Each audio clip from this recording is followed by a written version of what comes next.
यशोधरा का विरह अत्यंत दारुण है और सिद्धि मार्ग की बाधा समझी जाने का कारण तो उसके आत्मगौरव को बड़ी ठेस लगती है,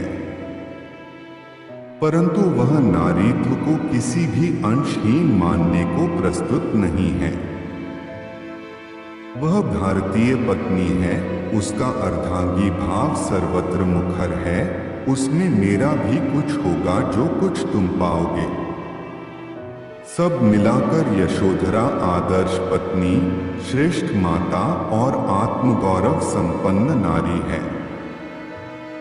परंतु गुप्त जी ने यथासंभव गौतम के परंपरागत उदात्त चरित्र की रक्षा की है, तथापि उनके चिरप्रसिद्ध रूप की रक्षा के लिए अंत में यशोधरा और राहुल को उनका अनुगामी बना दिया है।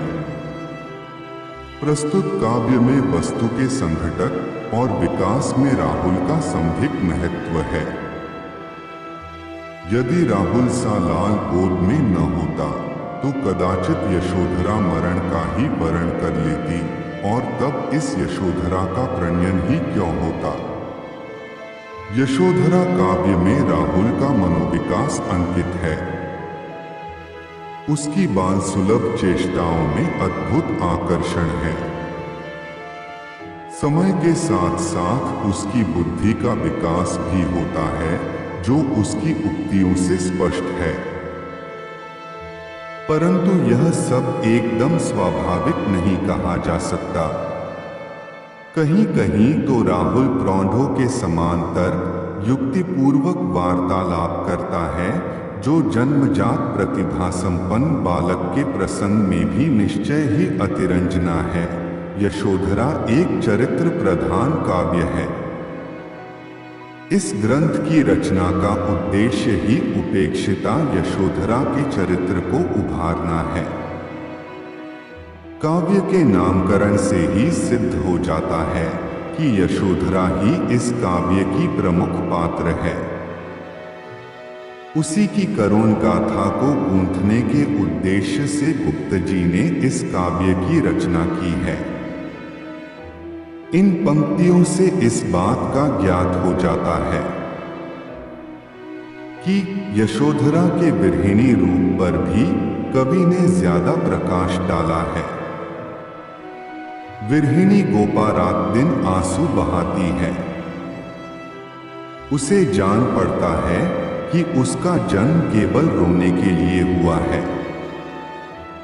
उस अबला जीवन की आंखों में सदैव पानी भरा रहता है और इसीलिए वह अपने पति को नयन नीर ही देती है।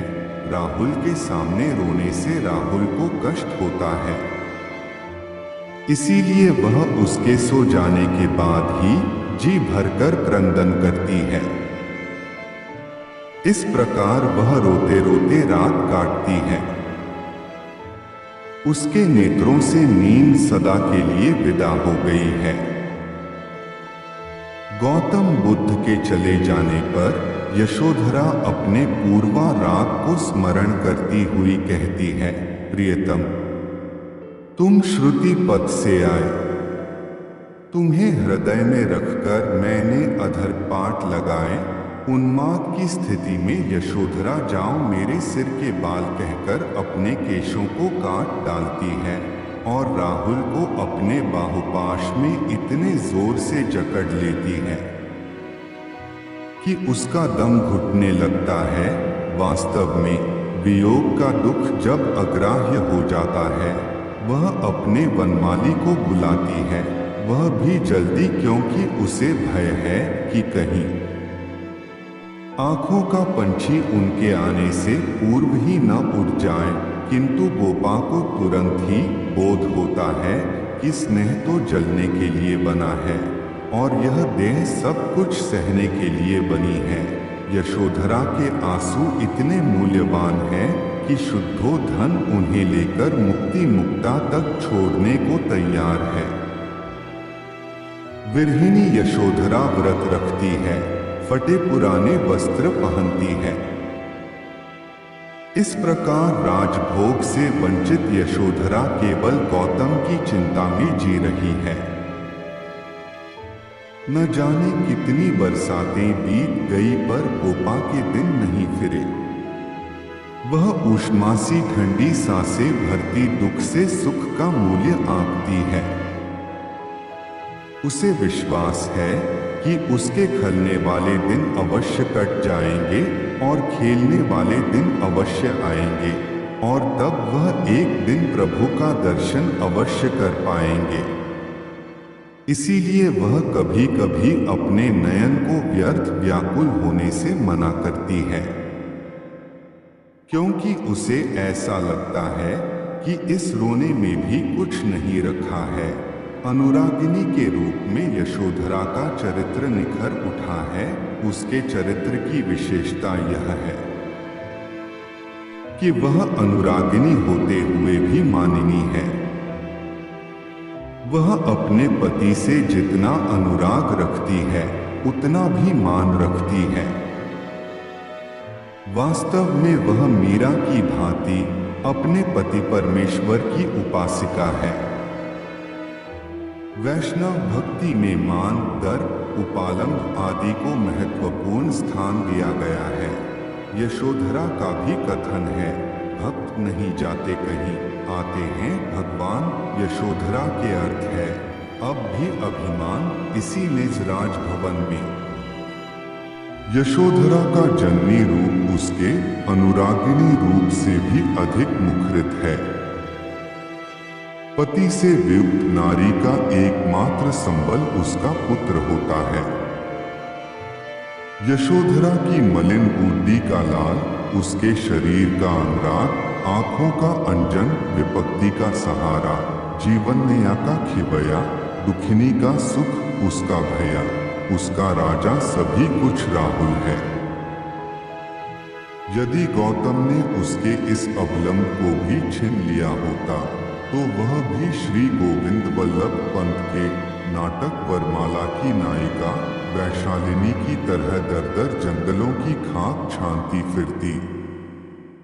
इसके अतिरिक्त उसे सास-ससुर की संवेदना और सहानुभूति प्राप्त न होती तो वह कभी की काल के गाल में समा गई होती। यशोधरा इसलिए जीती है कि राहुल का भार उसके ऊपर है तथा सास-ससुर की सहानुभूति उसके साथ है। यशोधरा काव्य में जिस प्रकार यशोधरा का जननी रूप निखरा है उसी प्रकार उसका मानिनी रूप भी।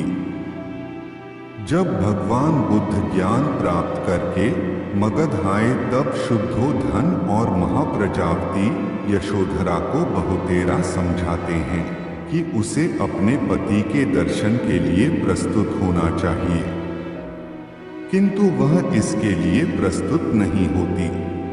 वह समझती है कि उसने अपने पति का साथ नहीं छोड़ा है। उसके पति ही उससे छिपकर घर से निकल गए, अतः उन्हें ही उसके पास आना चाहिए। जब उसके सास ससुर उससे मगध चलने का आग्रह करते हैं तो मानिनी यशोधरा आवेश में आकर मूर्छित हो जाती हैं। जब गौतम बुद्ध कपिलवस्तु में पधारते हैं तब मानिनी अब वही बैठी है जहां पर उसके प्रियतम उसे छोड़कर गए हैं। वह समझाती है कि जब उन्हें कष्ट होगा तब खुद आकर या बुलाकर वे उसे अपने चरणों में स्थान देंगे। होता भी यही है। स्वयं गौतम बुद्ध को अपनी मानिनी के द्वार पर आना पड़ता है और कहना पड़ता है, मानिनी मान तजो लो, अब तो रही तुम्हारी बात, मैंने तुम्हारी बात मान ली है।